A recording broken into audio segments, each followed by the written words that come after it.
Hello there, and welcome to my little arty corner here on YouTube. It's Sunday the 14th of August 2022 as I record this, and it is about 20 to 8 in the morning. I'm making the most of the coolness to begin the day. Thank goodness this is forecast to be the last hot day in this spell. Hasn't been as hot as it was a couple of weeks back, but not far off. We did get up to 33, I think it was yesterday where I live, and it's just too hot. But on a good note, I did go out yesterday evening. I drove up to the edge of the Brecon Beacons, which is a national park not too far from me, full of mountains, full of beautiful countryside. Found somewhere to park to watch the meteor shower, the Perseids, and I was getting a bit freaked out with the number of cars going past and the loud noises and everything, but I stayed there for a couple of hours and I got to see 2 meteors and a beautiful moonrise. It's a bonus. So it was blissfully cool. You could feel the temperature dropping while I was up there, and it was just so nice to have goosebumps from chills, so I know there are others of you in the winter part of the year, and I'm looking forward to the cooler weather here, though not the energy bills, but that's a whole different story. So thank you for joining me. I hope you enjoy what you see. Thank you if you've already subscribed to my channel. I'm eternally grateful. If you haven't subscribed, please consider doing so. It really does mean an awful lot. And I'll leave it at that. Oh, click the bell button if you want notifications when I upload videos. It is a bit sporadic at this moment.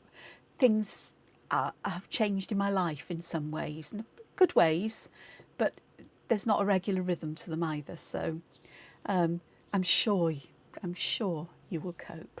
All right, because I will. So what I've got in front of me here, 2 pieces of paper. One is I'm going to use as kind of a scratch piece. Well, not quite. I'm going to show you and have a look at a pattern that I saw the crowd at Zentangle doing in their Project Pack 18 video 1 the other day. Yesterday, I think I saw it. I think it was released the day before. And I thought, oh, that is such a lovely, simple idea. So let's have a look at it. I don't know whether it has a name. They didn't mention. It just seemed to be a lovely pattern. So I'm going to start with a square. And I like to double border my squares, don't I?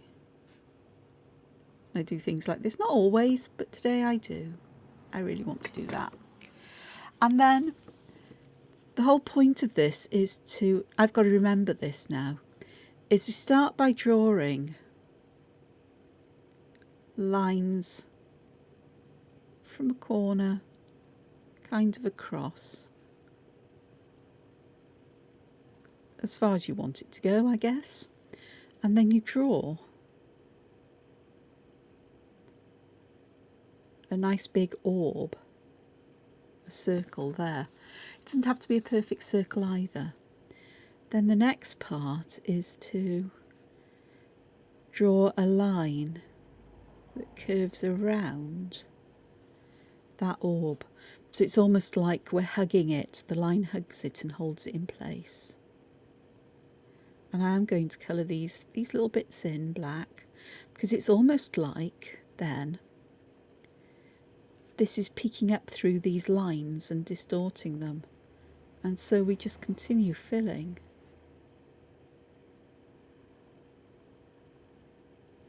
The rest of this space with some wavy lines. Now I'm not entirely sure this is exactly the same as what was done there, but I'll put a link to the video in my description if you haven't seen it. And it's got quite a bit of dimension to it, so let me do that again with another one to the side.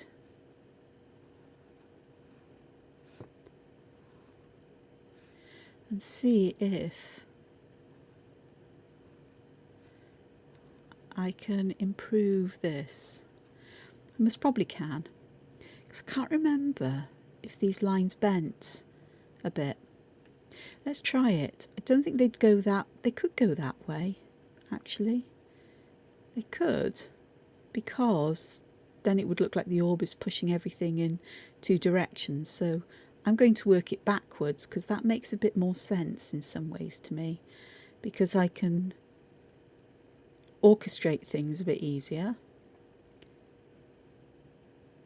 Because I can get that first line in, and then I can pop this lovely big orb in. Do the same thing where I have it nestling in like so, being hugged by the lines, or rather it's getting really bossy and it's pushing all of these lines out the way. And then we'll just continue with the lines.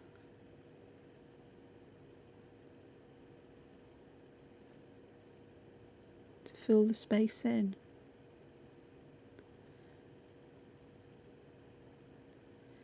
Like so. It's a slightly different feel. I'm going to have a look again. This is my very first time drawing this, by the way. I haven't drawn this particular fragment before, and I am doing this from memory, so all things could go to pot, or perhaps things might not look as they are meant to be. So I'm bending these or curving these lines in the opposite direction, and I'll pop this orb. I'm going to have just tucked inside that a little bit. I think it's a bit off centre, but it'll work. And not exaggerating the shape of these as much. Here's more of a, oh, let's have a straight line that joins towards the top of that. That'll do.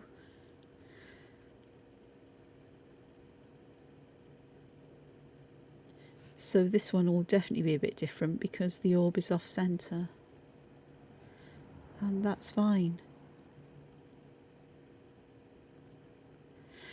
So I've used quite a lot of lines here before I add the orb. So let's have a look at what happens if I use a fewer lines and perhaps not have them necessarily very diagonally as such, but not as in corner to corner, but still on a diagonal. And just pop some lines in. Add the orb. My orbs are very big. The pen I'm using to draw with isn't a fine liner. I was going to use a fountain pen, but I realised if I was going to use the fountain pen I wanted to use has got water-soluble ink in. So if I wanted to use any water-soluble media to add shading and so on, well, it's not going to happen.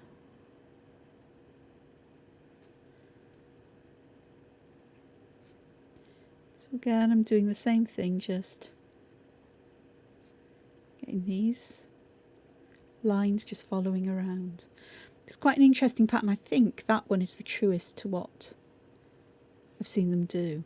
But if we can do this in a square, we can do the same kind of idea in other shapes. So I'm going to take a circle. Now I can do the lines that go like this, I suppose, but I think I might just add them to the corner, throw an orb in, not literally throw it, but you know what I mean.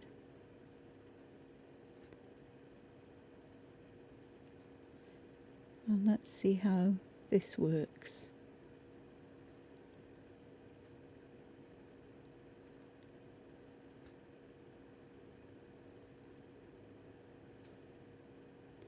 It was absolutely sweltering here yesterday. I didn't sleep well the night before for various reasons, and I had a bit of an emotional meltdown yesterday morning for reasons I'm not going to go into. And it left me exhausted, drained, really out of sorts for much of the day. Though by the evening I'd really, felt a lot better. But Okay, let me try going diagonally across a corner, more like this. So there wasn't a video yesterday because of the meltdown and me having to sort myself out, as it were, get myself back on an even keel. This happens from time to time. You know, there are things that provoke and trigger me, and that was what had happened yesterday. But today's a whole new day, and that particular trigger has now worked itself out, as it were. It's disappeared for a goodly while, hopefully forever. But I'm not going to hold my breath on that one, because there's always variations of the same kind of thing. So that works actually quite nicely. I quite like that one because I've got more of that feeling of having patterns in the corners. Okay, a circular fragment, because we do use circles from time to time. This one will, I'm absolutely sure, work, but each one gives a very different kind of feel.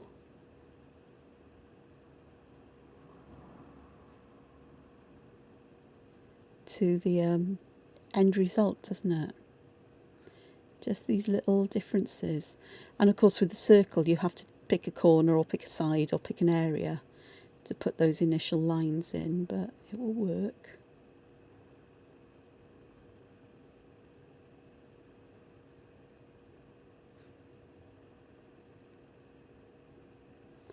Rather nicely actually. Another shape that is very common that I've used certainly in fragments or variations of fragments in the past is this one. And here I'm going to do the lines coming like this, then the orb,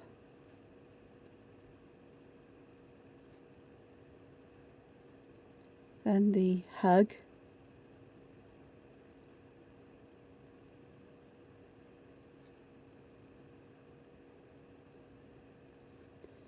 and the auras around here.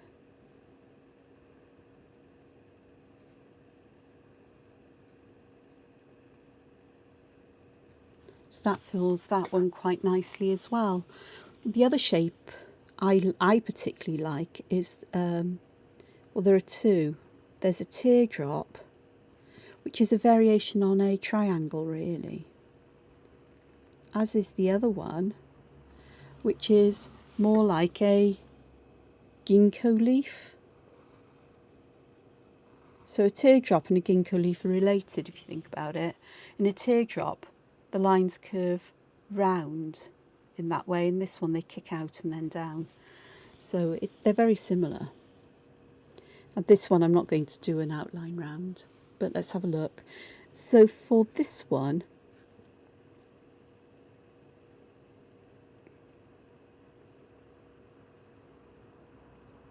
choosing to just pop this in a corner, I'm going to pop my orb in, add the hug, as it were. Now you might want to move, you know, sort of like go around this again. It's entirely up to you whether however you draw that line in. And then we'll just aura it for the rest of the shape. I may squeeze another teardrop in here somewhere and have a look at this, because there's so many possibilities of where you could put those starting lines. Like with this, you know,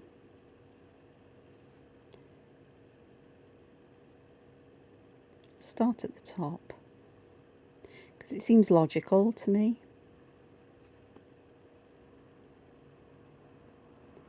And let's do that. I think I am going to have to put the extra border in around this. It always feels finished when you do that. Well, it does to me anyway.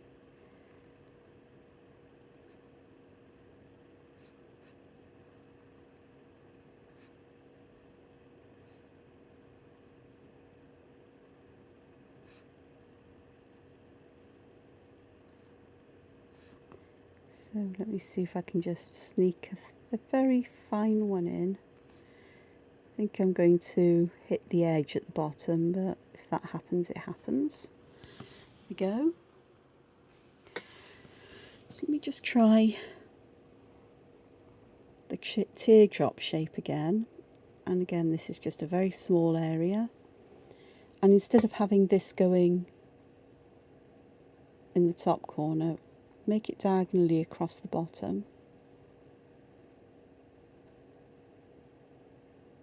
The nice thing about this is that it's almost like you change when I'm doing this, I've got these lines curving outward away, you know, from the corner, then this one suddenly becomes them curving. Oh no, they curve in the same direction, don't they? What nonsense am I talking this morning? The brain's got to the heat heat's got to the brain. So it will work wherever you pop it. Any kind of shape, even random ones you could make, this could fill. So let's have a look at a random shape here. Like so. And I will double edge that. Pick a space, any space in here. Start to draw some of these lines in. Now it's becoming familiar. I'm beginning to understand how it can work. We can have lines that go up and over like that hug this. Once they touch the outside edge of the orb, they naturally will actually flow around, so don't need to worry too much. And then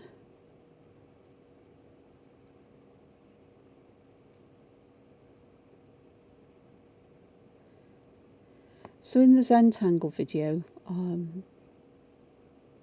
for Project Pact 18 number 1, it was very much in the corner that this was popped in these ways. But again, with a square, you could actually do it like this, where you just pick a side and work with it. I think it's just playing around with things to see what happens.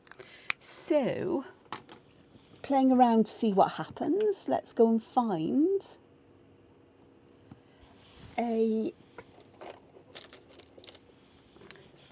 that's half decent.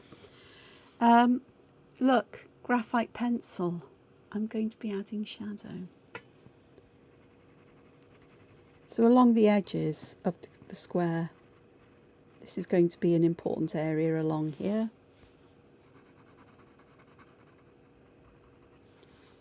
I think.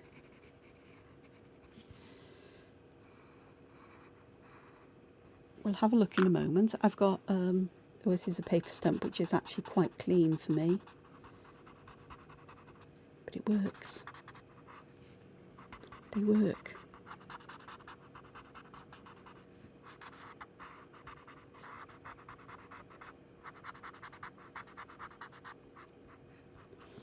And what I've done there is I've just eased some of the graphite into these sort of like where they fold.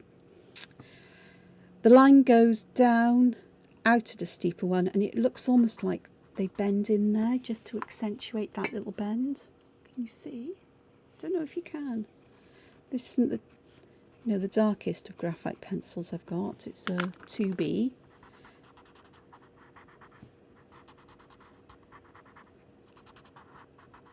But it works. And then I want some shade with this orb, and I'm going to pop it on the bottom and just create like this shading, leaving a nice highlight in the middle. Now I haven't got any white charcoal pencils to add, or white pastel pencils. Don't think I have. I may have somewhere in my stash, you never know, because things get put away and I never quite know. So here, if I show you on this one, can you see where the lines seem to get closer here and here? I'm going to add some graphite into these spaces as well to suggest that they dip down.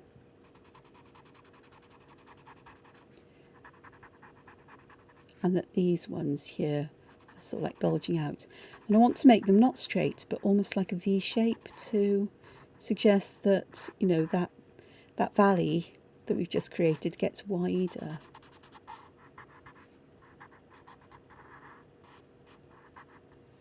And again, just want to pop some graphite here. I'm almost putting a C shape in and making the curve of the C a little bit thicker towards the bottom of the orb.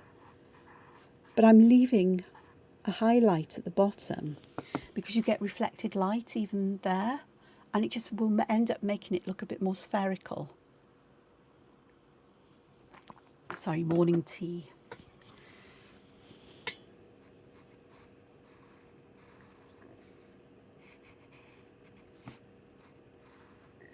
And I'm sorry if you can hear the fan in the background, but it needs to be on already.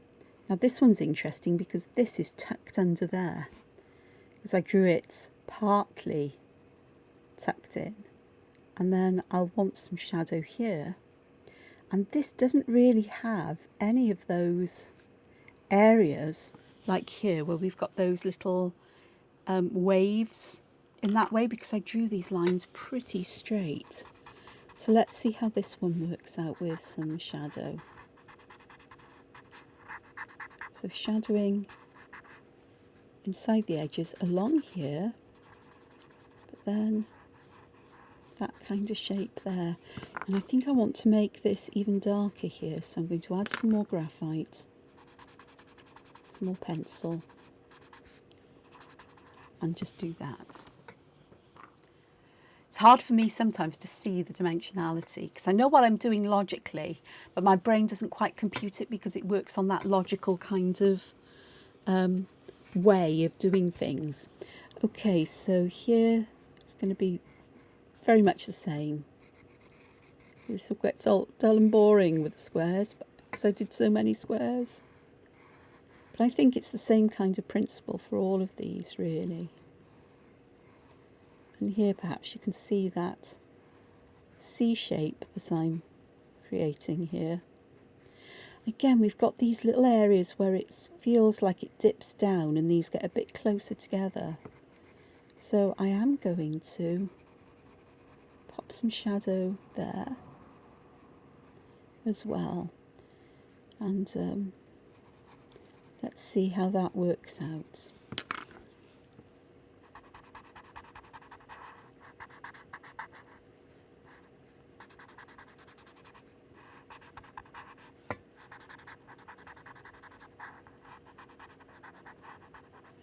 Now this piece of paper I had previously coloured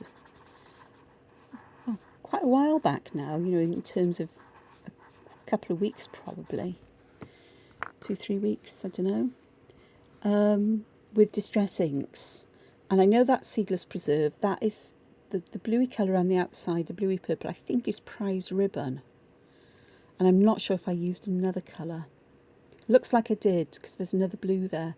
So I think it's Villainous Violet, Villainous Potion, I think, though it could be the Dusty Concord, not entirely sure.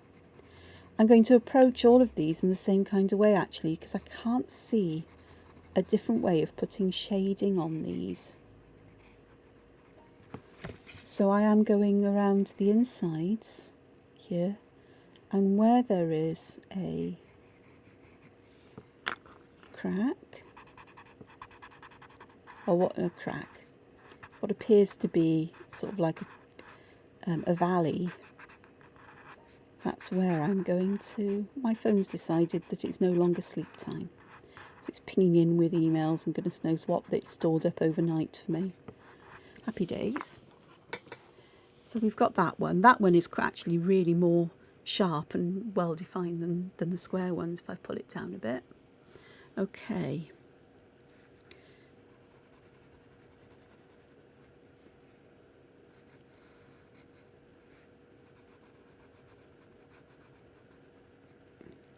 Again, we can add some shadow there and perhaps some there.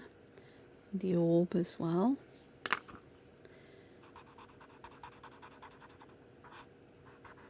pearl.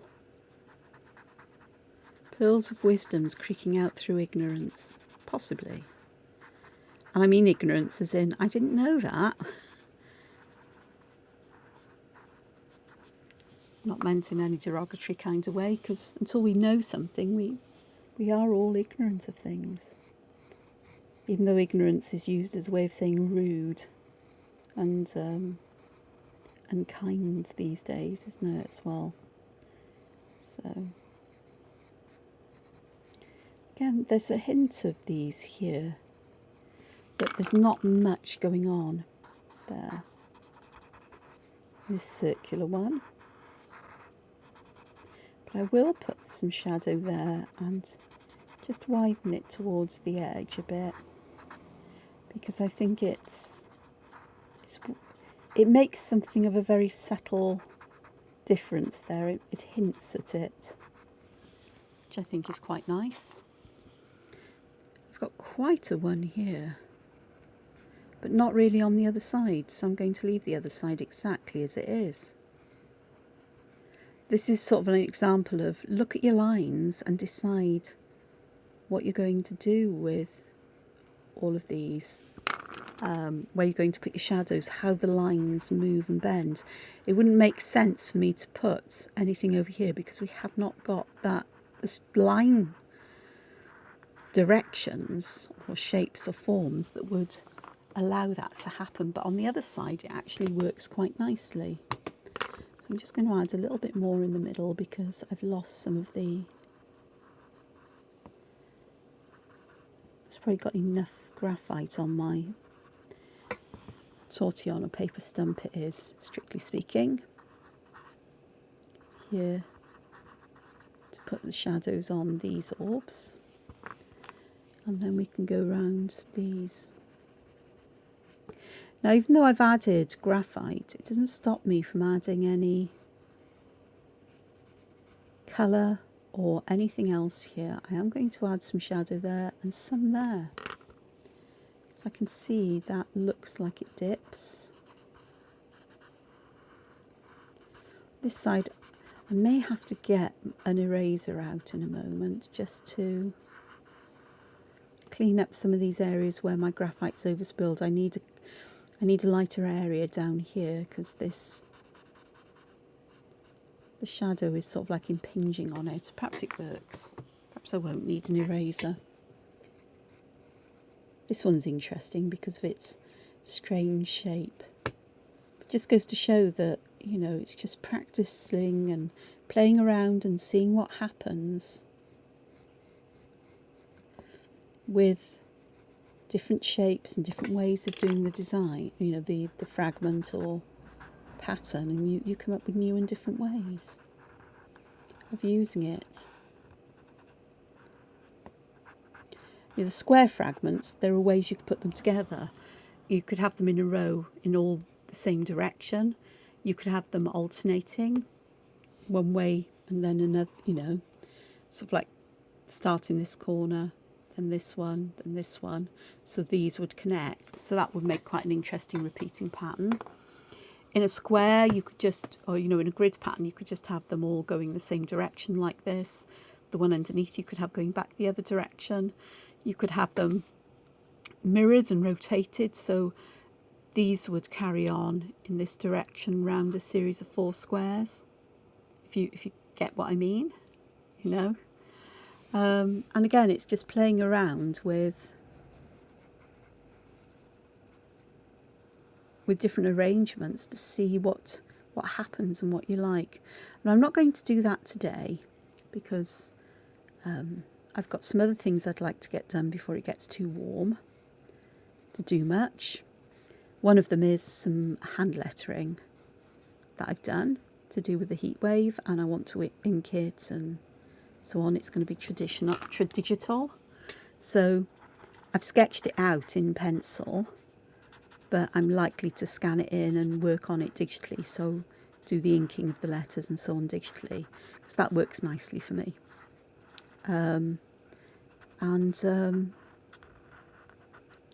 will really need a shower at some point. I've got a load of laundry in the washing machine, so that's going to need to be got out at some point.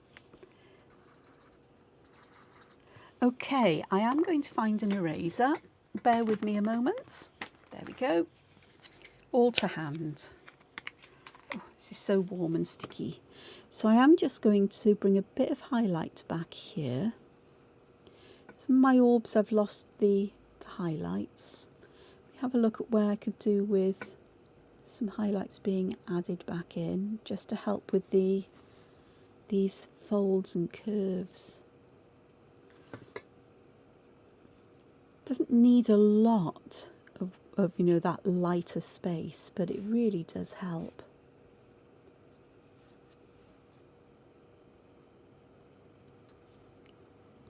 And of course these aren't as bright as they could be. Oh look, I just spotted. I hadn't put any here.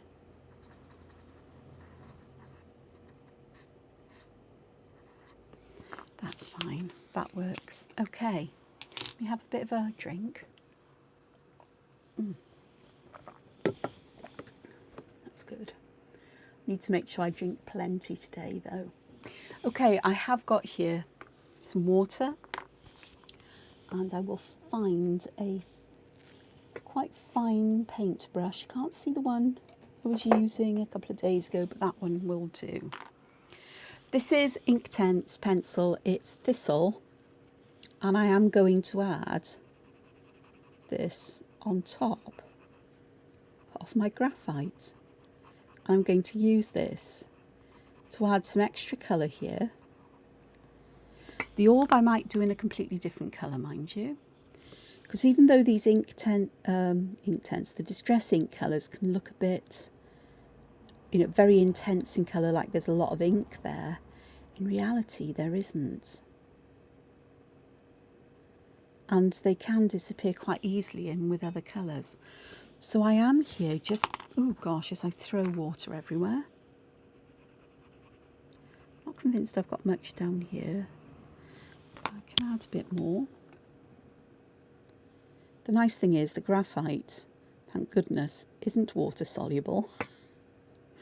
Because I do have, I'm sure I must still have some water soluble graphite pencils, which are fun. Yeah, they're really fun. But not for this, because I want to keep them in one place and just add colour on top. And I like doing this because the colour on top adds, the combination adds kind of metallic-y kind of feel to it. It's not shiny in the traditional sense of, you know, metallically shiny. It's that dull metallicness nature of it that I like. So that actually works. That actually works really nicely. I could perhaps do with a little bit more colour, so I'm just going to use a damp brush just to pick some colour up that I can spread into these lighter areas. Just a tiny amount. I don't want to overpower what's there. Just to really bring out those highlights a bit more, and I could perhaps do with a little bit more up here perhaps. Oh, look at that colour. That's better. We've really got a distinct highlight there as well.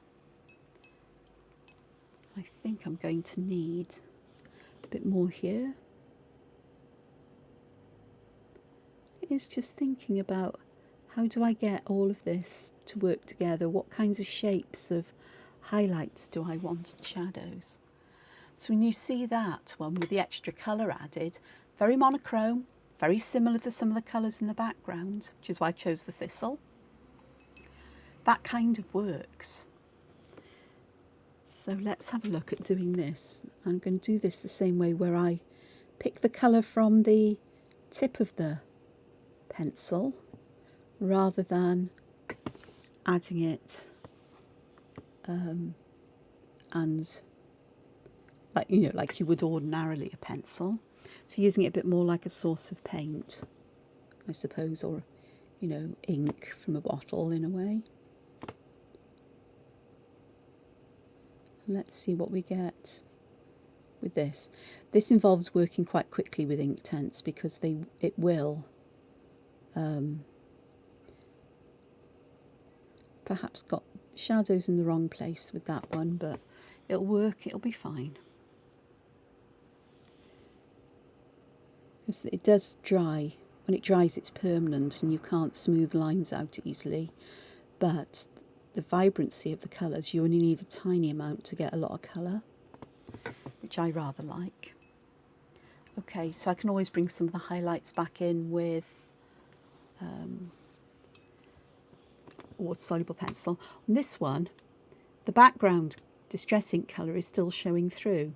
So this is exactly the same colour as this here, but the background colours are showing through, which is what I'm quite happy for that to happen, to be honest. It adds that variation and the unexpectedness, so that with distress inks, when you're working with them and you get this kind of grungy or distressed background, you know, sort of like an uneven background, I suppose is a good way to describe it. It means that you can get away a lot with colouring that you couldn't if you had a perfectly smooth background. You know, just putting that out there as a good reason to do things like this, because as you know, I'm well aware that adding colour isn't always my superpower, or even a power I have. But I do know that if I stick to a very limited colour palette, and I stay pretty much monochrome or analogous. Analogous are colours that are close to each other on the colour wheel. So, you know, sort of like light blue, dark blue, and say a violet, a blue violet. They're all close together, or a more reddy colour, and they will work well together. In fact, the reddier purple must probably work nicely because it's a warmer colour. The others are very cool. And they will always work well together. Complementaries are fun because they are opposite. And the colours like purple and yellow, yeah, they actually make each other look more vibrant when they're side by side. Blue and orange, for example, and so on. Triadic colours are where you've got colours that are equally separated around the colour wheel. And my brain hasn't got a colour wheel in its head, so I'd have to refer to it. But, you know, these work nicely together as well. So that's what I tried. Well, it depends what I'm adding colour to. If it's something crazy like a Doodle Worlds, then any colour goes, really, doesn't it? And I'm happy to have crazily coloured Doodle Worlds. And because they're meant to be fun and really colourful, they work out. Though it could be fun to do them in monochrome once sometime, or analogous colours, just because I can. And just to see what difference that makes. It's probably more sophisticated and more grown up, I would think. It's, the very colourful version is like, you know, you've given a child a box of, you know, a huge box of crayons with every colour, and they want to use every single colour in their box, which is fine. It's beautiful in its own way. Everybody has their own way of expressing colour. I'm just still trying to find mine. So there we go. So just that hint of extra colour makes such a difference, doesn't it? I think so. Okay, and I said I was going to add a different colour for the orb, and I think I'm going to go with a kind of blue. That's iris blue? I don't really want iris blue. It's another iris blue. This is the problem when I want to find colours. What colour is this one? Dark aquamarine. Now that could be quite nice because it's a blue that might just go nicely with the background. This one I am putting on the paper. I'm adding water away from this because I want to preserve a highlight on this, and the bottom may not be completely plain, but there's going to be a highlight there of colour. And by wetting the whole area I get a nice thing. Don't think that was necessarily the correct thing to do here.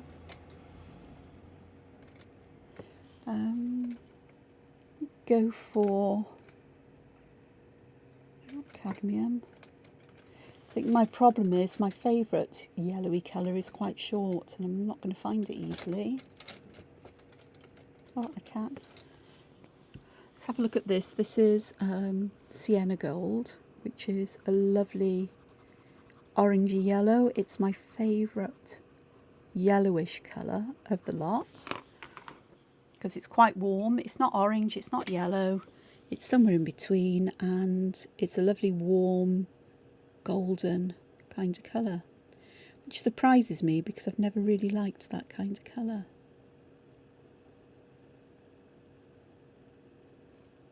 So we've got that there with a little highlight, and perhaps, just perhaps, if I can find one, this is the question, if I want deep rose, I'm looking for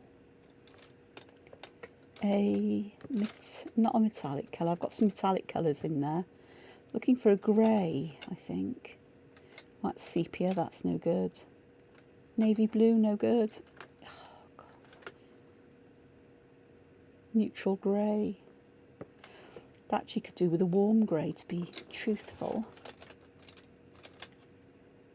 Leaf green, that looked a grey colour. I'm doing well here. Dusky purple. Let me try that because it would... Because I'm thinking of pearls and moons here, you know, and as well, but something a slightly different colour for this to what we would normally have here.